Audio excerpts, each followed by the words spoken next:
빛나라 과학 지식 끓는 점차를 이용한 혼합물의 분리. 자, 여러분 끓는 점. 액체가 끓어서 기체로 변할 때 일정하게 유지되는 온도를 끓는 점이라고 했죠. 이러한 끓는 점은 물질마다 달라 물질의 특성이라고 배웠잖아. 그걸 이용해서 혼합물을 분리할 거예요. 그게 바로 증류입니다. 액체 상태의 혼합물을 가열할 때 끓어 나오는 기체를 각각 냉각해서 액체로 분리하는 방법을 증류라고 이야기를 하는데요. 증류 장치를 간단하게 그려보면, 여기다 그려볼게. 선생님이 또 엄청난 미술 솜씨를 발휘해 보도록 하겠습니다. 삼각 플라스크 있어요.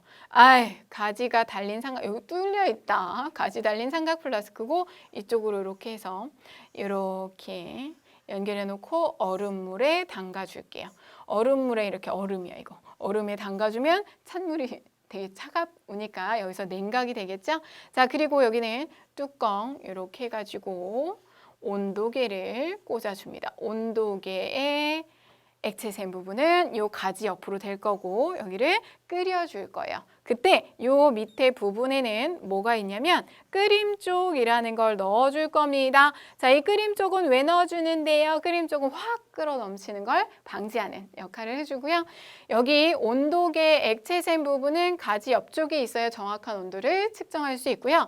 선생님은 지금 물하고 에탄올 혼합물을 가열을 할 거예요. 그러면 에탄올의 끓는 점이 약 78도고요. 물의 끓는 점이 100도거든요. 누가 먼저 끓겠니? 온도가 높아지면서 78도 먼저 가잖아. 그쵸? 끓는 점이 낮은 에탄올이 먼저 끓어 나올 건데, 자, 여기서는 바글바글 끓어서 액체가 기체로 기화됩니다.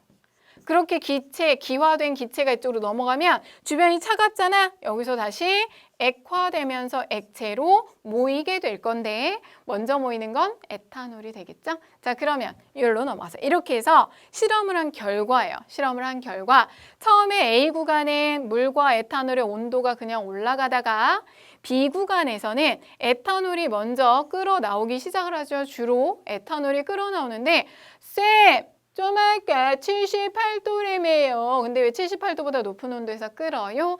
여기는 물이 섞여 있죠. 혼합물의 형태이기 때문에 약간 높은 온도에서 끓어요.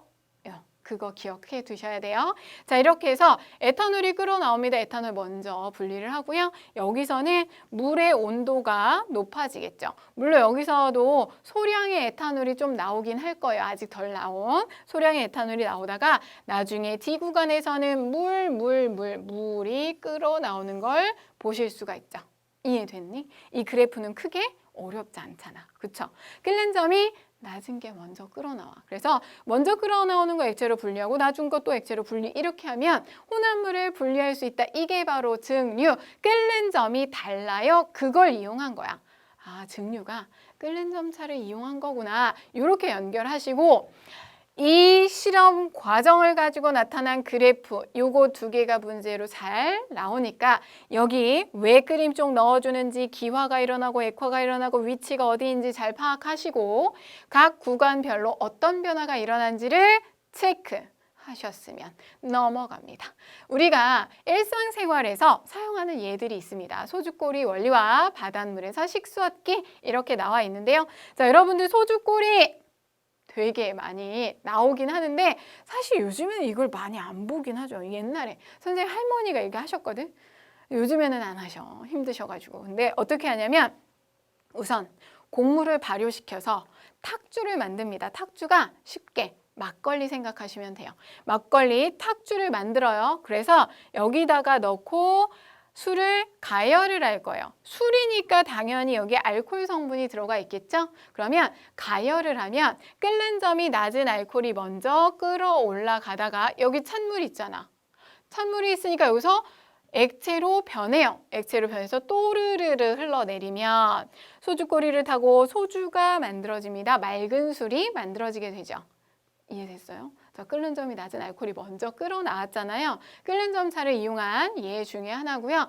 이렇게 하면 이게 알코올 퍼센트가 높아져요. 그래서 이거보다 이게 더 독한 술이 만들어지고 이걸 반복하면 할수록 술의 부족한 정도는 점점 강해집니다. 도수가 높아진다라고 하죠. 어찌됐거나 이게 끓는 점차 이용한 거구나 알아두시고, 자, 요즘에는 이것이 문제로 많이 나옵니다. 왜? 바닷물 식수로 만드는 게 되게 중요한 이슈거든요. 왜? 물이 부족해서 바닷물을 식수로 만들려고 하는데 어떻게 하냐면 바닷물을 이렇게 그릇에 가둬둡니다. 그러니까 결과적으로 생각해보면 여기 밑에가 뻥 뚫려 있다고 생각을 하시면 되고요. 뚫려 있는 뭐 비닐이나 유리, 플라스틱 이런 거 생각하시면 돼요. 투명한 거. 그래서 햇빛이 들어오면 바닷물에는 여러 가지 물질이 녹아있지만 어쨌든 햇빛에 의해서 워터만 증발을 하죠. 물이 기화해서 올라가다가 여기에 물방울이 맺히죠. 여러분들 어디로 가면 좋을까? 갑자기 생각이 안 나네. 온실이나 아니면 비닐하우스 같은 데 보면 비닐에 막 물방울 맺힌 거 많이 보셨을 거야.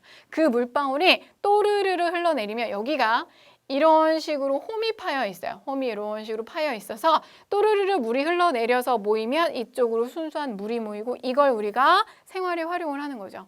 그냥 바닷물은 못 써. 너무 짜서 쓰지 못하지만 이렇게 해주면 우리가 순수한 물을 얻어서 사용을 할 수가 있죠. 이거 보니까 어때? 되게 괜찮지. 되게 쉽죠. 별로 이렇게 만드는 것 자체는 어렵지 않은 것 같은데 근데 이게 좀 돈이 많이 든다고 해요. 뭔가 바다에다가 설치를 하려고 하면 그게 부식되지 않아야 되고 쓸려 내려가지 않아야 되고 물을 운반을 해야 되고 뭐 이런 뭐가 많이 있나 봐요. 돈이 많이 들어서 지금 이거를 그러니까 일상에서 많이 사용할 수 있도록 저렴하게 하려고 하는 기술을 아직 개발하고 있대. 좀 성공하면 많이 분포가 돼서 물이 없어서 고생하는 사람들 없게 하면 좋을 것 같죠. 자, 이것도 끓는 점 차를 이용한 혼합물의 분리가 되고요. 자, 그런 다음에 하나 더. 원유의 분리도 문제로 되게 많이 나와요. 여러분들 우리가 사용하는 기름 이렇게 가다 보면 주유소에 뭐 등유, 경유, 중유 막 이렇게 팔잖아요. 이런 휘발유나 이런 것들 땅에서 파 올린 그대로 쓰는 게 아니라 우리가 되게 많이 이렇게 분리를 해서 사용을 합니다. 원유를 뜨겁게 가열을 해요. 뜨겁게 가열을 하면 끓는 점이 가장 낮은 석유가스가 끓는 점이 한 34도 정도밖에 안 돼요. 석유가스가 제일 위쪽에서 분리되어 나오고 가솔린, 등유, 경유, 중유, 아스팔트, 찌꺼기 어디서 많이 들어봤는데? 길에 까는 포장재 있죠. 그게 바로 아스팔트. 우리가 아스팔트 길이라고 하는 거 거기에 깔린 게 바로 그 시커먼 게 아스팔트 찌꺼기예요. 요거는 길을 포장할 때 사용을 하죠. 도로 포장할 때. 포장 이렇게 씌운다는 거 다 알고 있죠? 자, 그러면 여기서 중요한 건 위로 갈수록 끓는 점이 위로 갈수록 낮아집니다. 아래로 갈수록 끓는 점이 높아져요. 그렇게 해서 우리는 끓는 점차 이용해서 분리를 해서 사용을 하죠. 석유가스는 뭐 집안에서 뭐 저기 할 때 뭐 많이 사용을 하기도 하고 그 가스 이용해서 음식을 하거나 할 때 사용을 하죠. 그리고 가솔린, 자동차 운전할 때 사용하는 거고 경유 들어봤죠? 경유. 자동차도 보면 승용차는 가솔린, 휘발유를 이용을 하고요. 그리고 SUV 같은 좀 큰 차들은 요거 많이 이용을 하죠. 이런 식으로 해서 이용되는 예가 다 다른데 중요한 건 이용되는 예가 뭐야? 그걸 외울 게 아니라 중요한 건 뭐예요? 위로 갈수록 끓는 점이 낮아요. 끓는 점이 낮은 게 먼저 기체가 되니까 위로 붕 떠오르게 되는 거죠. 올라가고 그리고 여기는 왜 이렇게 복잡하게 생겼습니까? 여러 번 할 수 있게 여러 번 증류할 수 있는 효과를 볼 수 있도록 만들어 놓은 거예요. 어쩌다가 정신 못 차린 애가 딸려 올라갈 수 있거든. 근데 가다가 난 아닌가 봐 하고 도로 떨어지게 그런 식으로 해서 여러 번 증류하는 효과를 볼 수 있도록 조금 복잡하게 나타내져 있는데 중요한 건 뭐야? 위로 갈수록 끓는 점이 낮습니다. 아래쪽에 끓는 점이 높습니다. 끓는 점차를 이용한 혼합물의 분리예요 라는 걸 기억하시면 돼요.